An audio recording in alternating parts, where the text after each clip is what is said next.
quand la Maison-Blanche perd le Nord, Donald Trump ne gouverne plus, il réagit, et parfois il réagit comme un chef d'orchestre qui aurait perdu sa partition, sa baguette et le sens du tempo. Depuis quelques jours, le président américain donne l'impression d'un homme débordé par les événements, dépassé par un monde qui ne suit plus ses injonctions à la lettre. L'annonce d'une menace de droits de douane de 100% contre le Canada n'est pas un acte de puissance, c'est un aveu de fébrilité, de nervosité, presque d'agacement personnel. Car enfin, de quoi parle-t-on? D'un voisin historique, d'un allié militaire, d'un partenaire économique majeur, pas d'un État voyou, pas d'un adversaire stratégique.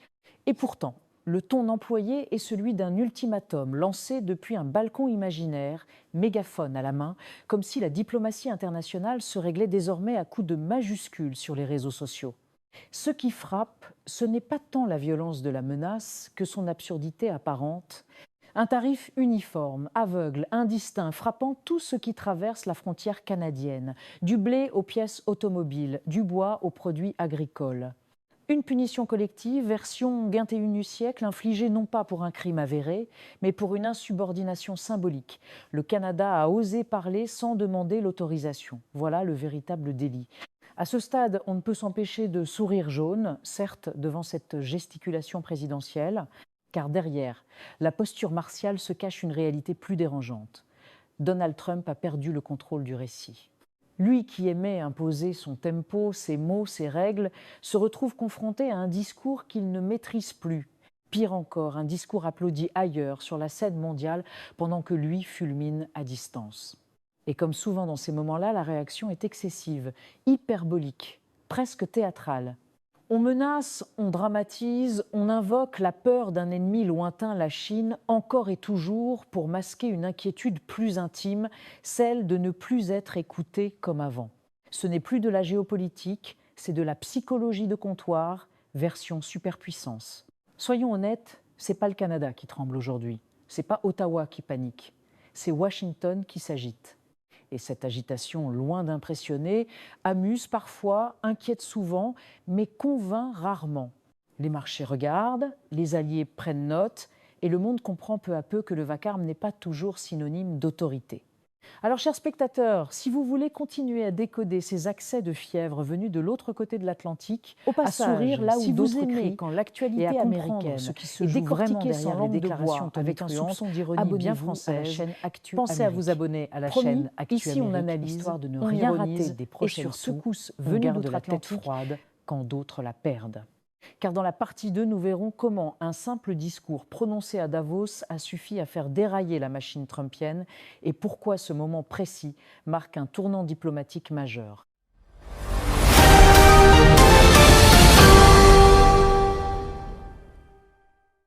De Davos, le point de bascule. Tout commence à Davos. Sur la scène du Forum économique mondial, Mark Carney prononce un discours largement salué, dans lequel il dénonce l'utilisation des droits de douane comme instrument de coercition politique. Sans nommer directement Donald Trump, il vise clairement ses méthodes. Ce discours, applaudi par de nombreux dirigeants et investisseurs internationaux, a exposé la stratégie américaine sous un jour défavorable. Pour Trump, Davos devient alors un champ de bataille symbolique qu'il estime avoir perdu. 3. Une menace économique sans précédent. Dans une publication sur Truth Social, Donald Trump avertit que toute coopération commerciale entre le Canada et la Chine entraînerait une sanction immédiate. Un tarif uniforme de 100% sur tous les produits canadiens entrant aux États-Unis. Il ne s'agit ni de mesures ciblées ni de représailles sectorielles, mais d'une menace globale. Ce type de déclaration rompt avec les usages diplomatiques et commerciaux traditionnels et s'apparente davantage à un ultimatum politique qu'à une décision économique rationnelle. 4. Le discours de l'intimidation. Trump va plus loin. Il affirme que la Chine dévorera le Canada, accusant Ottawa de devenir une plateforme de transit pour les produits chinois vers l'Amérique du Nord. Ce langage, volontairement alarmiste, ne repose sur aucune analyse économique sérieuse. Il vise avant tout à faire peur, à dissuader, à rappeler une relation de domination. Ce n'est pas un débat de fond sur le commerce international, mais une tentative d'intimidation publique assumée. 5. Le voyage en Chine qui dérange Washington. Au cœur de cette crise se trouve le récent déplacement de Mark Carney en Chine. Le Premier ministre canadien en est revenu avec un accord préliminaire stratégique, réduction des droits de douane sur les véhicules électriques chinois entrant au Canada, en échange d'un allègement des taxes chinoises sur le canola canadien. Cet accord, économiquement pragmatique, illustre une volonté claire de diversification commerciale. Pour Washington, c'est un signal d'émancipation difficile à accepter. 6. Une réaction dictée par la fragilité politique. Donald Trump ne réagit pas uniquement à la Chine.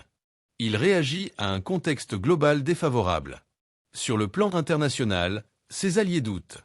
Les marchés financiers s'interrogent. À l'intérieur du pays, il fait face à une opposition renforcée et à une opinion publique lassée des crises à répétition. Dans ce climat, voir le Canada, longtemps considéré comme un partenaire docile, prendre ses distances agit comme un déclencheur psychologique et politique. 7. La fin d'une relation de dépendance. Pendant des décennies, le Canada a aligné sa politique économique sur celle de Washington. Accepter les compromis, éviter les confrontations, rester dépendant du marché américain. Avec Mark Carney, cette logique change. Le Canada diversifie ses partenaires, investit dans des alternatives et assume désormais une politique étrangère plus autonome. Cette rupture silencieuse constitue, pour Trump, une perte d'influence stratégique majeure. 8. Le véritable enjeu, la technologie et l'industrie. Au-delà du commerce, l'enjeu central est industriel et technologique. Le Canada ne se limite pas à importer ou exporter avec la Chine. Il envisage d'implanter des technologies chinoises sur son territoire, notamment dans le secteur des véhicules électriques. Pour les constructeurs américains, cela représente une menace directe. Une concurrence nouvelle, géographiquement proche, capable d'éroder leur domination historique sur le marché nord-américain. 9. Une volte-face qui décrédibilise la menace. La crédibilité de la menace de Trump est fragilisée par ses propres déclarations passées. Quelques jours avant cette escalade, il avait publiquement encouragé le Canada à conclure un accord commercial avec la Chine, qualifiant cette initiative de « bonne chose ». Rien n'a changé dans l'accord. Ce qui a changé, c'est le discours de Carney à Davos. Cette incohérence affaiblit considérablement la portée réelle de la menace américaine. 10. Une relation bilatérale entrée dans une zone de turbulence. En s'adressant à Mark Carney sous le titre provocateur de « Gouverneur Carney », Trump renoue avec une rhétorique qu'il utilisait déjà contre Justin Trudeau, évoquant à l'époque un Canada réduit au rang de 51 États américains. Ce retour à une posture méprisante contraste avec les relations initialement plus cordiales entre les deux dirigeants. Il marque surtout l'entrée des relations canado-américaines dans une phase d'incertitude profonde, où la peur semble désormais guider les décisions plus que la stratégie.